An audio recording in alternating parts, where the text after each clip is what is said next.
Assalamualaikum warahmatullahi wabarakatuh. Jumpa lagi para pendengar Pelita Ilahi yang dianugerahi kasih sayang ilahi. Hari ini insya Allah Ta'ala akan kembali disampaikan berkenaan dengan puasa di bulan suci Ramadan, yakni berkenaan dengan iktikaf. Iktikaf sudah dilakukan sejak Nabi Ibrahim alaihissalam.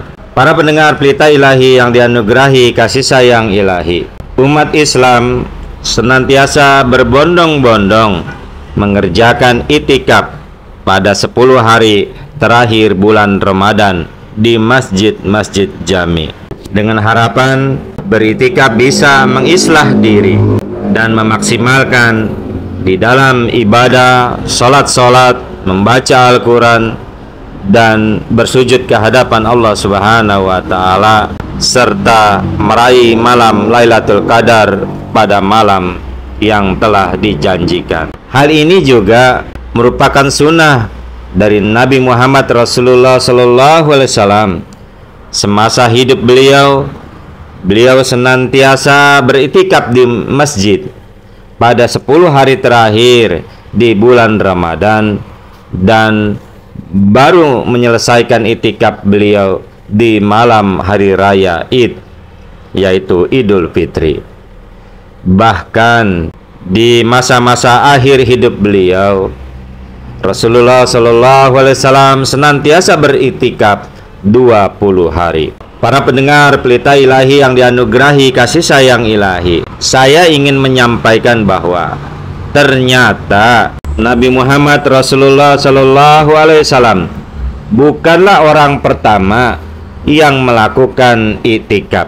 Iktikaf sudah ada sejak zaman Nabi Ibrahim alaihissalam dan Ismail, sebagaimana telah diungkapkan di dalam Al-Quran di surah Al-Baqarah, di mana Allah Subhanahu wa Ta'ala berfirman, artinya adalah, dan ingatlah ketika kami jadikan rumah itu sebagai tempat berkumpul bagi manusia dan tempat aman, dan jadikanlah tempat berdiri Ibrahim sebagai tempat sholat, dan kami perintahkan kepada Ibrahim dan Ismail, sucikanlah rumahku itu untuk orang-orang yang tawaf, iktikaf, ruku, dan yang sujud. Quran surah Al-Baqarah surah 2 ayat yang ke-126.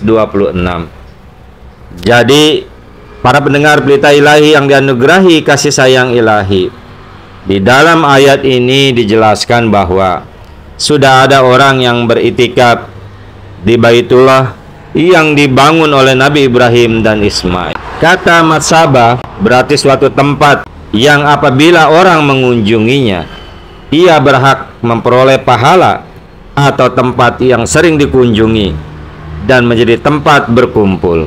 Ka'bah menurut beberapa riwayat dan juga diisyaratkan oleh Al-Quran sendiri, mula-mula didirikan oleh Nabi Adam alaihissalam. Quran surah Ali Imran surah 3 ayat yang ke-97 yang dihitung dengan basmalah, dan buat beberapa waktu merupakan pusat peribadatan para keturunannya. Kemudian dalam perjalanan masa umat manusia menjadi terpisah, sehingga menjadi berbagai golongan masyarakat yang mengambil pusat-pusat peribadatan yang berbeda. Kemudian Nabi Ibrahim alaihissalam mendirikannya lagi, dan tempat itu tetap menjadi pusat ibadah untuk keturunannya dengan perantaraan putranya, yaitu Ismail alaihissalam.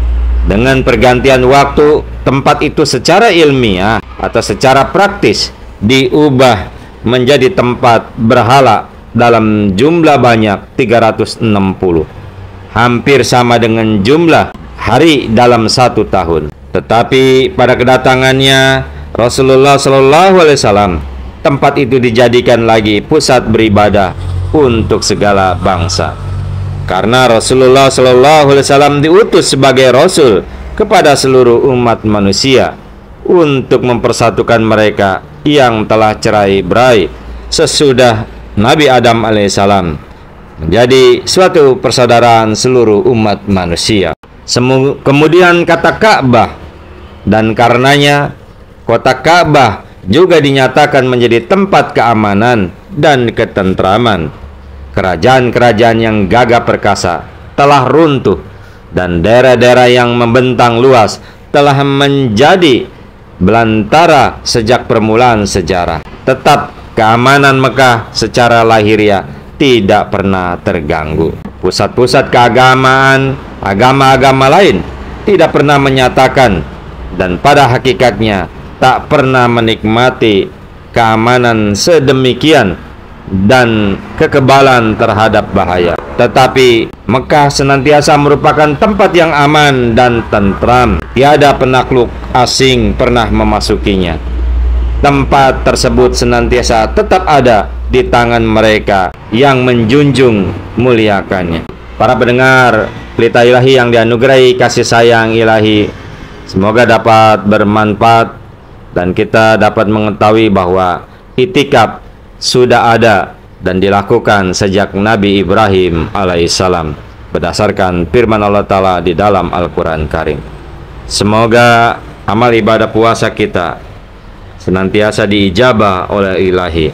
Allahumma amin. Wa akhiru da'wana anil hamdulillahi rabbil alamin. Assalamualaikum warahmatullahi wabarakatuh.